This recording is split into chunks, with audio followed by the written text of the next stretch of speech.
Good morning. The last time we talked, I was talking about leaving gates open so the calves could go back this time of year. And I said, if they go back and keep going back and you have some issues, don't let it get your gut dauber down. Well, it is 3 days later, and I've been coming out every day, which is normal, every morning, and trying to get cattle moved back where they need to be. And it's just been very difficult. So I'm still in the process of doing that, and I just wanted to reiterate that, if you're raising calves, cattle, goats too, the main goal is to bring an animal to market. Otherwise, you're out of business. I'm still gathering 1, 2, 3, 6 pastures. They've managed, because I'm having to leave gates open and I've got multiple gates, that I don't have jumpers underground or over to keep it hot. So they've managed to tear some other fences down and kind of go where they want to go. So I'm still working them back this way. This is, however, this is a good move right here. I love moving them in this pasture because I can sit up here on the hill in the morning and the sun is lighting up the bottom, and it just makes everything great. You just see what was created and how beautiful it is, and you're just like, okay, everything is good.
I brought Bo to help, but he's, it's one of those things where once you get the dog off, it changes everything when there's calves.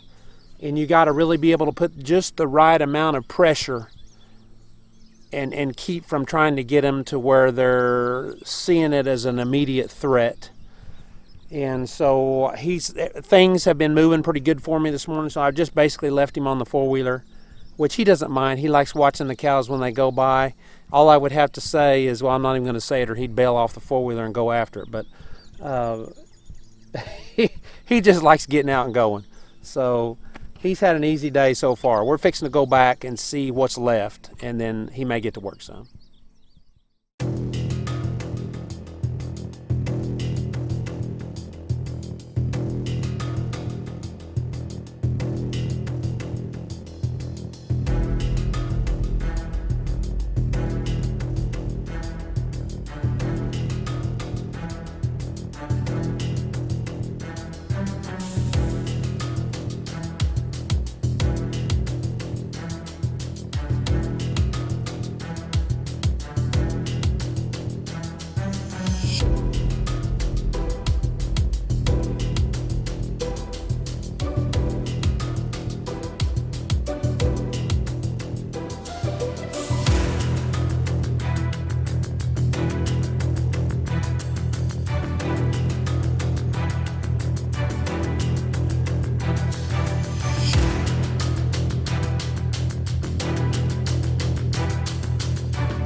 Okay, here's pasture 1. Good.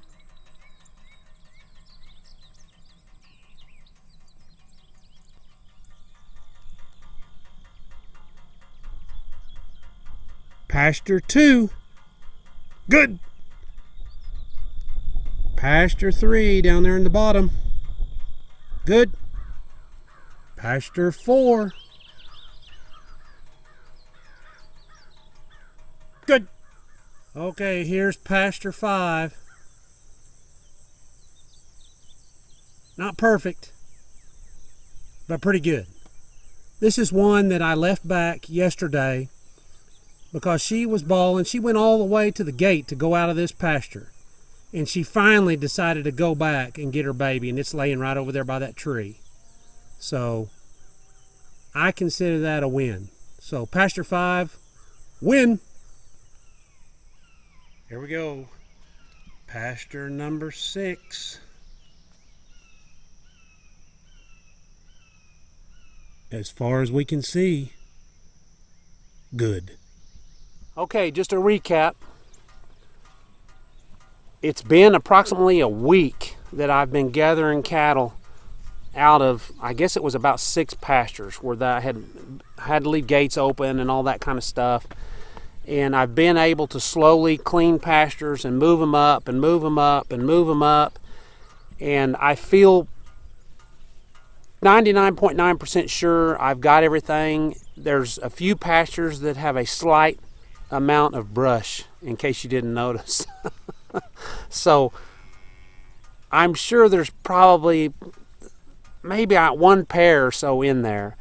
But I had a Coriani pair that was back over here in what I was calling pasture 5, and I actually brought her up and put her in with the rest of them. So she came all the way, did great. So I think we're back where we started about a week ago, except we're in the new pasture. So that's part of it. I don't think we left any calves back. Was very careful. That was my main goal for doing it like I did. And like I said in the very first video, it's an issue that if you rotate at all with new babies, it's something you have to deal with. And I never mentioned that adjacent moves are the easiest. That's kind of a no-brainer, but they're the easiest because it is easy for a cow to go up to, especially if you have electric fences, to go up to an electric fence, call a couple times, and the calf will usually come. So I think we're good. We'll see.